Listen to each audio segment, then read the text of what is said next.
तमाम भाइयों ਨੂੰ मेरी तरफों अस्सलाम वालेकुम। तो जनाब ट्रैक्टर है 640 मॉडल 1974 फीएट कंपनी का ट्रैक्टर है। तो ट्रैक्टर बाहरों जापान तो इंपोर्ट कराया है।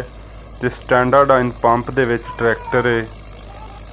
तकरीबन पाकिस्तानी ट्रैक्टर नवें की कीमत तो कुछ लाख दो उत्ते ही आया है, थले नहीं आया। तो ट्रैक्टर बहुत अच्छा है। ट्रैक्टर का तुसी साउंड चैक कर लो।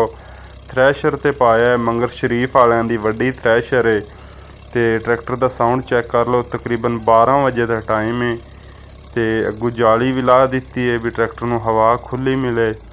बाकी इस ट्रैक्टर की शो दे विच फंक्शन है भी अगर तुसी इसका एयर कलिंडर बाहर कढ़ना चाहो तो बाहर भी कढ़ सकते हो, अगर अंदर रखना चाहो तो अंदर भी रख सकते हो। बाकी तुसी आखो भी ये रंगिया होया बिल्कुल नहीं। टोटल ट्रैक्टर जैनमन है, मीटर केबलों तक ट्रैक्टर जैनमन है, क्योंकि ये बाहरों इंपोर्ट कराया है। तो बहुत शौक नाल भाई होरां ट्रैक्टर मंगाया है।